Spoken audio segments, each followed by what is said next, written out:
Bonsoir à tous et merci d'avoir choisi Missunga Télévision pour cette grande édition rétrospective. Ouvrons le bal avec le chef de l'État, Félix-Antoine Tshisekedi, avait reçu la ministre des Affaires étrangères accompagnée d'une délégation en provenance des États-Unis pour faire rapport sur le déroulé de leur mission, donnant lieu à une signature d'accord entre RDC et Kigali. Cette audience a eu lieu le 30 juin 2025 à la Cité de l'Union africaine. Suivez. Partie en mission régalienne au nom de la République démocratique du Congo, la délégation venue fraîchement des États-Unis d'Amérique s'est donné le devoir de rendre compte aux garants de la nation des contours de leur mission. Le président de la République a reçu des mains de la ministre d'État aux Affaires étrangères la copie originale de l'accord de paix signé le vendredi 27 juin 2025 entre la République démocratique du Congo et le Rwanda sous les bons offices du président américain. Le chef de l'État a également reçu une correspondance lui adressée par son homologue américain Donald Trump. La ministre d'État aux Affaires étrangères revient sur le processus ayant conduit à la signature de cet accord. Nous avons eu l'honneur de lui remettre à main propre l'original de l'accord de paix qui a été signé le 27 juin à Washington DC au département d'État, ainsi que la correspondance qui lui a été adressée par son homologue américain, de pacifier la République démocratique du Congo et de le faire rapidement. Un pas en avant certes, mais le processus de paix est loin d'être achevé. Thérèse Kaikwamba parle des prochaines étapes qui se résument en priorité stratégique pour la République démocratique du Congo. Alors il y a plusieurs prochaines étapes et je pense que nous aurons l'occasion aussi de discuter en plus grand détail et d'étaler les détails de l'accord. Un aspect critique, ce sont les mécanismes différents qui sont mis en place et prévus par cet accord pour s'assurer du suivi de l'exécution de l'accord. Et pour nous, ce sera évidemment une priorité de voir comment rapidement du côté de la RDC, nous mettons en place notre équipe qui va assurer le suivi de la mise en œuvre. Le chef de l'État s'est dit fier du travail abattu par l'équipe congolaise mandatée. Et puis, à l'occasion de la célébration du 65e anniversaire de l'indépendance de la RDC, le président Félix-Antoine Tshisekedi s'est adressé à la nation le 30 juin en hommage aux héros nationaux, en saluant l'accord de paix avec le Rwanda sous la médiation de Washington. Je vous propose d'écouter le chef de l'État. Mes très chers compatriotes, aujourd'hui, notre célébration revêt une portée exceptionnelle. Il y a quelques jours, à Washington, sous l'égide des États-Unis d'Amérique, la République démocratique du Congo et le Rwanda ont signé un accord de paix historique, un tournant décisif pour mettre fin à un conflit qui, depuis près de 3 décennies, a semé la désolation dans l'est de notre pays, causant des millions de morts et de déplacés, en particulier dans l'est de notre territoire. Cet accord signé par les ministres des Affaires étrangères de nos 2 pays lors d'une cérémonie solennelle présidée par le secrétaire d'État américain, M. Marco Rubio, reprend les acquis de la résolution 2773 du Conseil de sécurité des Nations unies et ouvre la voie à une nouvelle ère de stabilité, de coopération et de prospérité pour notre nation, pour la région des Grands Lacs et pour l'Afrique tout entière. Je voudrais exprimer au nom du peuple congolais notre profonde gratitude aux États-Unis d'Amérique pour leur engagement déterminant en faveur de la paix.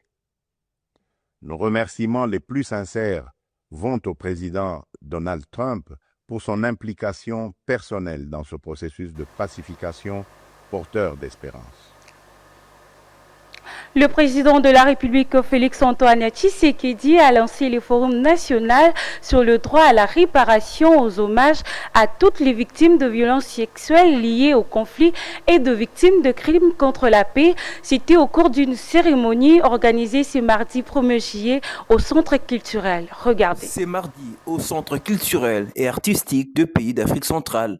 Le président de la République, je cite, Félix-Antoine Tshisekedi Tshilombo, accompagné de la première dame, a procédé solennellement au lancement du Forum national sur le droit à la réparation. pour le Fonds national des réparations des victimes de violences sexuelles liées au conflit et des victimes des crimes contre la paix et la sécurité de l'humanité qui organise cet événement avec l'appui du ministère des Droits humains.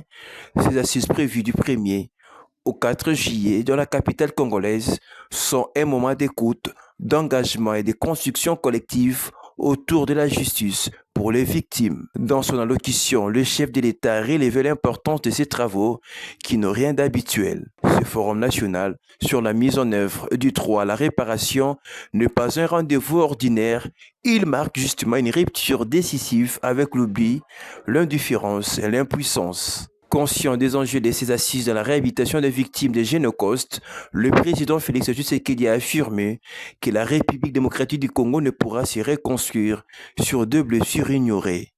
La réparation n'est ni une faveur, ni un acte d'assistance, elle est justement un droit de justice. Rappelons qu'avant de clore son intervention, le chef de l'État a rappelé à l'assistance l'urgence de mettre en place un environnement paisible dans la justice.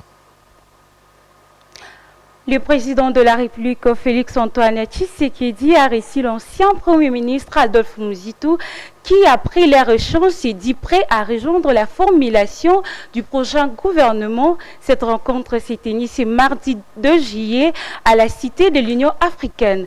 Divine Tiala nous en dit plus. Le président Félix-Antoine Tshisekedi a reçu pour la toute première fois l'ancien Premier ministre et président du parti d'opposition Nouvel Élan, Adolphe Muzitu. Cette audience a tourné autour de la situation générale du pays, plus précisément la signature d'accords de paix sous l'égide des États-Unis d'Amérique. Un accord qui contraint le Rwanda et les rebelles de se retirer du pays.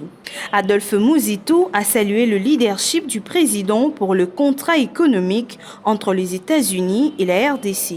Le remercier pour les performances réalisées. D'abord, de manière générale, on le critiquait, on disait des lui qui se promenaient beaucoup à travers le pays, plutôt à travers les pays étrangers, etc. Mais aujourd'hui, les résultats sont là, à savoir qu'il a réussi avec la communauté internationale d'obtenir que le Rwanda soit compris comme un pays qui agresse la République démocratique du Congo en utilisant des sous-fifres, c'est-à-dire des rebelles qu'il crée sur le terrain. Et donc les États-Unis ont obtenu finalement, sous son égide, la signature d'un accord qui désormais permet que les Rwandais puissent se retirer de notre pays ainsi que les rebelles qu'ils ont fabriqués. Ce qui hier était pillé par le Rwanda comme tout simplement un sous-traitant, désormais le Congo va l'exploiter ensemble avec le pays du monde, tous les pays du monde et principalement les États-Unis qui est le chef de file de cette initiative. Par ailleurs, l'ancien Premier ministre a présenté une proposition d'organiser un dialogue et s'engage à des réformes importantes permettant de faire avancer le pays.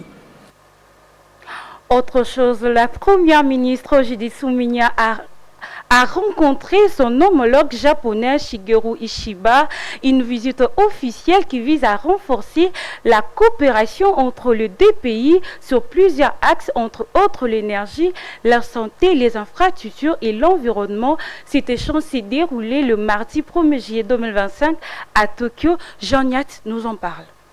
Sous les nuages calmes de Tokyo, une poignée de mains pleine de sens a réuni deux premiers ministres, Judith Suminwa pour la RDC, Shigeru Ishiba pour le Japon. C'était plus qu'une rencontre diplomatique, c'était un souffle d'avenir entre deux nations que tout sépare géographiquement, mais que l'ambition rapproche. Là, dans un décor sobre mais symbolique, s'est esquissée une volonté commune de bâtir des liens solides, fondés sur le respect, la coopération et une vision partagée du développement. Au cœur de leurs échanges, des secteurs cruciaux pour la RDC, entre autres l'énergie, la santé, l'environnement, l'agriculture ainsi que les infrastructures. Le Japon, fort de son expérience et de sa technologie, a exprimé son intérêt à investir dans un Congo en pleine mutation, tandis que la RDC a montré son ouverture à accueillir des partenariats sérieux, durables et équitables. Les deux pays ont convenu de relancer la dynamique économique à travers un forum d'affaires RDC-Japon et de travailler ensemble dans un esprit gagnant-gagnant, sans condescendance ni dépendance. Sur le plan diplomatique, le Japon a salué l'élection de la RDC au Conseil de sécurité de l'ONU pour la période 2026-2027, une reconnaissance du rôle croissant que Kinshasa entend jouer sur la scène internationale. En retour, Tokyo a sollicité le soutien congolais dans certaines démarches au sein des institutions mondiales. Enfin, le Japon a invité la RDC à participer à la prochaine conférence TICAD dédiée au développement de l'Afrique. Une nouvelle page semble ainsi s'ouvrir entre les berges du fleuve Congo et les rives industrielles du Japon. Parlons de la sécurité. En mission d'itinérance de la province de Chopo du 21 au 24 juin, le vice-premier ministre, ministre de l'Intérieur, de Sécurité, Décentralisation et Affaires coutumières a échangé avec le Force Vive et Mouvement Citoyen. Objectif pour Jacquemin Chaban, présentation de réformes et initiatives majeures en matière de gouvernance sécuritaire. Suivez. À Kisangani, chef-lieu de la province de la Chopo, le vice-premier ministre, ministre de l'Intérieur, Sécurité, Décentralisation et Affaires coutumières, Chabani Luko Biango, a franchi une nouvelle étape dans la réforme de la gouvernance sécuritaire. En marge de sa mission officielle, menée du 21 au 24 juin 2025, il a multiplié les échanges directs et fructueux avec les forces vives et les mouvements citoyens pour promouvoir des dispositifs novateurs, les comités provinciaux et locaux de sécurité, la loi de la réforme de la police et l'opération Ndobo. Ces réformes traduisent une conviction forte. Les citoyens doivent être au cœur de l'action sécuritaire. Elles s'inscrivent pleinement dans la vision du président Félix-Antoine Tshisekedi et sont matérialisées à travers la politique nationale des défenses et des sécurités articulée autour des 6 fonctions clés. Le Premier ministre s'est entretenu avec le cadre de concertation de la société civile, le Conseil provincial de la jeunesse, les représentations féminines, les mouvements citoyens tels que Place au peuple, ainsi que les étudiants de l'université de Kisangani. Tous ont répondu avec enthousiasme à son appel à s'approprier ces outils de gouvernance participative. Le message est clair, ces comités ne sont pas de simples instances consultatives.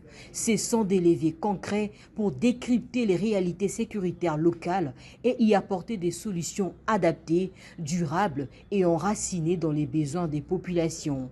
Satisfaits de cette approche inclusive, les acteurs et forces vives locaux ont salué l'engagement du gouvernement tout en exprimant leur volonté de s'impliquer activement dans cette dynamique de transformation. Dans son adresse à l'occasion du 65e anniversaire de l'indépendance de la RDC, l'opposant de paix entre Kinshasa et Kigali sous l'égide de l'ISA, le président de l'ECD a par ailleurs appelé à l'unité nationale pour le retour de la paix en RDC. On l'écoute à l'extrait de Lionel Ngolo.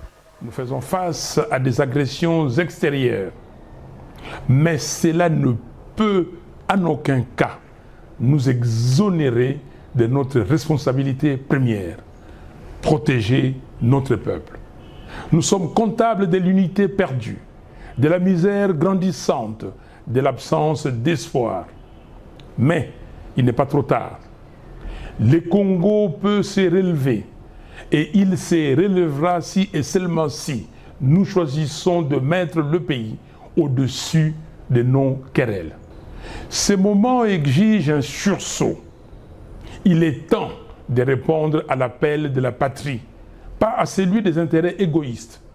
Notre Constitution, en son article 63, nous rappelle notre devoir sacré. Tout Congolais a les droits et les devoirs sacrés de défendre le pays et son intégrité territoriale en cas de menace ou d'agression extérieure. Cet appel dépasse aujourd'hui les cadres juridiques. C'est une exigence morale, un impératif historique. Alors que notre pays vient de signer un accord de paix sous la médiation des États-Unis, nous prenons acte de la dynamique positive qu'il peut enclencher. Cet accord, bien que perfectible, peut représenter une opportunité de faire taire les armes et de créer les conditions d'un apaisement. Dans la même optique, Délicie Sangué, président national de l'Envol, se joint à plusieurs dans l'idée d'un dialogue national comme facteur d'union de tous les Congolais en marge de l'accord de paix signé tout récemment entre la RDC et le Rwanda, un extrait choisi par Lionel Ngolo Smith. On l'écoute. Imposer la vie de nos concitoyens sous le bon vouloir des autres. Nous devons être à la hauteur de garantir la stabilité, la gouvernance et la sécurité de notre pays et de son peuple pour être dignes de cette indépendance que nous avons reçue en héritage. L'impuissance de l'État, incapable de protéger les acquis de notre indépendance et l'intégrité de notre territoire, est la cause fondamentale de nos malheurs. Elle nous prive encore de la capacité dissuasive contre les menaces extérieures et l'efficacité opérationnelle pour endiguer les menaces intérieures. Nous en sommes alors réduits aujourd'hui à acheter une paix précaire au double prix de la trahison, de la promesse de la prospérité de notre peuple, en mettant en hypothèque les ressources naturelles et compromettant parfois l'avenir des générations futures.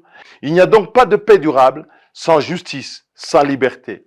La sécurité se noue dans la stabilité politique interne. Il est venu le temps, le moment de retrouver le chemin de la concorde par le dialogue interne autour de valeurs communes telles que nous les avons affirmées à Sun City, la liberté, la justice, le travail et la prospérité partagée. On peut courir d'accord en accord. Sans la résolution de ces problèmes internes par le dialogue, la crise demeurera. La paix précaire, par le silence temporaire des armes, n'empêchera pas, comme depuis 20 ans, la récurrence de la crise. Terminant en société, en quelques mois de sa réouverture, le marché central de Kinshasa, dont 6 avenues se trouvent en état d'impraticabilité suite à l'insalubrité causée de nombreuses difficultés aux usagers, le vendeur de ces marchés appelé Zando lance un cri de détresse à l'autorité urbaine. Reportage Christian Viconde. Les grandes avenues et rues transformées en poubelles, les caniveaux bouchés empêchant même la fluidité. Cette situation du grand marché appelé communément Zando est vécue comme un calvaire selon le vendeur.